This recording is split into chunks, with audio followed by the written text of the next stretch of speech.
വിശ്വപ്രസിദ്ധമായ ചക്കുളത്തുകാവ് പൊങ്കാല നാളെയാണ്. ലക്ഷക്കണക്കിന് ഭക്തരെത്തുന്ന പൊങ്കാലയ്ക്കുള്ള ഒരുക്കങ്ങളെല്ലാം പൂർത്തിയായതായി ചക്കുളത്തുകാവ് ഭഗവതി ക്ഷേത്രം ഭാരവാഹികൾ അറിയിച്ചു. കേരളത്തിലെ എല്ലാ ഡിപ്പോകളിൽ നിന്നും ക്ഷേത്രത്തിലേക്ക് KSRTC പ്രത്യേക സർവീസുകൾ നടത്തും.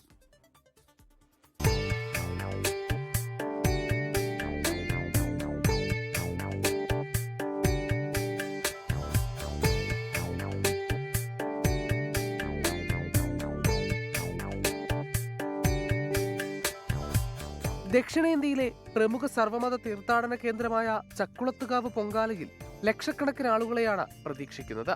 ചടങ്ങുകൾ നാളെ പുലർച്ചെ 4-ന് ആരംഭിക്കും. നടപ്പന്തലിൽ പ്രത്യേകം തയ്യാറാക്കിയ പണ്ടാര പൊങ്കാല അടുപ്പിലേക്ക് ട്രസ്റ്റ് പ്രസിഡന്റും ക്ഷേത്രം മുഖ്യ കാര്യദർശിയായ രാധാകൃഷ്ണൻ നമ്പൂതിരി അഗ്നി പകരുന്നതോടെ പൊങ്കാലയ്ക്ക് തുടക്കമാകും. കേന്ദ്രമന്ത്രി ജോർജ് കുര്യനാണ് ഉദ്ഘാടനം നിർവഹിക്കുന്നത്.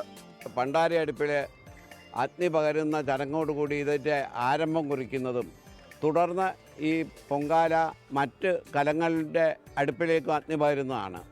അങ്ങനെ ഈ അഗ്നി പടലം കൊണ്ട് തന്നെ ഒരു വലിയ യാഗാഗ്നിയായി മാറുകയാണ്. നാനാജാതി മതസ്ഥര് എല്ലാ വിഭാഗീയ ചിന്തകളും മറന്നുകൊണ്ട് ഇവിടെ എത്തുകയും അമ്മയ്ക്ക് പൊങ്കാല സമർപ്പിക്കുകയും ചെയ്യുകയാണ്. അമ്മയുടെ അനുഗ്രഹങ്ങൾ, കലവറയില്ലാത്ത അനുഗ്രഹങ്ങൾ, ആകാശത്ത് നിന്നും താഴേക്ക് പതിക്കുന്ന മഴത്തുള്ളികൾ പോലെ എല്ലാ സജ്ജനങ്ങളുടെ മനസ്സിലും ലഭിക്കട്ടെ എന്ന് പ്രാർത്ഥിക്കുന്നു. വൈകിട്ട് 5-നാണ് സാംസ്കാരിക സമ്മേളനം. Paschim Bangal governor doctor CV Ananda Bose, Tamil Nadu മുൻ മുഖ്യമന്ത്രി O പനീർശെൽവം, മന്ത്രി സജി ചെറിയാൻ തുടങ്ങിയവർ പങ്കെടുക്കും. ഭക്തരെ സഹായിക്കാൻ 1500-ലധികം ക്ഷേത്ര വോളണ്ടിയേഴ്സും പോലീസും ഉണ്ടാകും. പ്ലാസ്റ്റിക് പൂർണ്ണമായി നിരോധിച്ചാണ് പൊങ്കാല.